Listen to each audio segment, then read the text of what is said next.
Welcome to a new series I'm calling Structural Reading, Diagram Reading, or really you get to name it, because anything's got to be better than those. I'm going to show you what I'm doing. This is a new way that I am reading text that we are studying at church. And I thought that I would share it with you in case it helped any of you. And you'll see what I'm talking about. It's diagrammed, it's also color coordinated, and all I'm going to do is be reading through it, but you will be seeing the sections diagrammed, and hopefully it will make it clear for you. So let me know if this helps, and feel free to come up with your own titles. Here we go. Luke 14, diagrammed reading or structural reading. One Sabbath, Jesus went to eat at the home of a leading Pharisee, and those in attendance were watching him closely. Right there before him was a man with dropsy. So Jesus asked the experts in the law and the Pharisees, is it lawful to heal on the Sabbath or not? But they remained silent. Then Jesus took hold of the man, healed him, and sent him away. And he asked them, which of you whose son or ox falls into a pit on the Sabbath day will not immediately pull him out? And they were unable to answer these questions.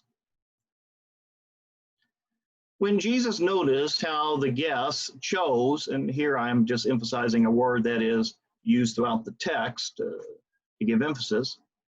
When Jesus noticed how the guests chose places of honor, he told them a parable.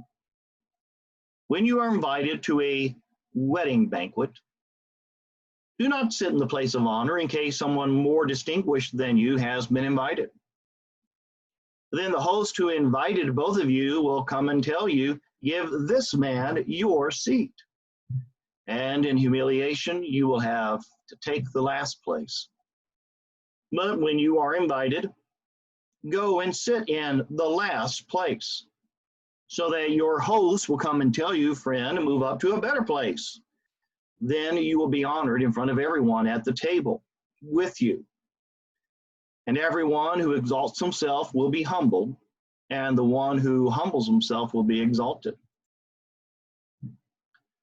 Then Jesus said to the man who had invited him, when you host a dinner or banquet, do not invite your friends or brothers or relatives or rich neighbors.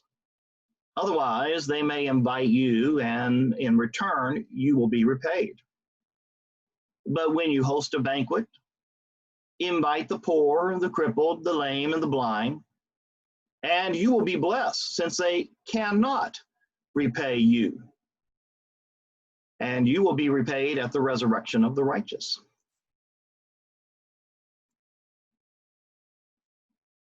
When one of those reclining with him heard this, he said, blessed is everyone who will eat at the feast in the kingdom of God. But Jesus replied, a certain man prepared a great banquet and invited many guests. When it came time for the banquet, he sent his servants to tell those who had been invited to come, for everything is now ready. But one after another, they all began to make excuses. The first one said, I have bought a field and I need to go see it. Please excuse me. Another said, I have bought 5 yoke of oxen and I am going to try them out. Please excuse me. Still another said, I've married a wife, so I cannot come. The servant returned and reported all this to his master. Then the owner of the house became angry and said to his servant, go out quickly into the streets and alleys and bring in the poor, the crippled, the blind, and the lame. Sir, the servant replied, what you ordered has been done, and there is still room. So the master told his servant, go out to the highways and hedges and compel them to come in, so that my house will be full. For I tell you, not one of those men who were invited will taste my banquet. Large crowds were now traveling with Jesus, and he turned and said to them, if anyone comes to me and does not hate his father and mother and wife and children and brothers and sisters, yes, even his own life, he cannot be my disciple. And whoever does not carry his cross and follow me cannot be my disciple.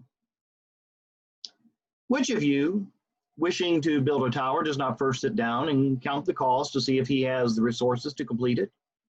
Otherwise, if he lays a foundation and is unable to finish the work, everyone who sees it will ridicule him, saying, "This man could not finish what he started to build." Or what king on his way to war with another king will not first sit down and consider whether he can engage with 10,000 men, the one coming against him with 20,000? And if he is unable, he will send a delegation while the other king is still far off to ask for terms of peace. In the same way, any of you who does not give up everything he has cannot be my disciple. Salt is good, and if the salt loses its savor, with what will it be seasoned? It is neither fit for the soil nor for the manure pile, and it is thrown out. He who has ears to hear, let him hear. I hope that kind of structured or diagrammed and color-coded reading helped you. Let me know if it did, and let me know if you have a good title for it that might make other people look at it. Thanks again.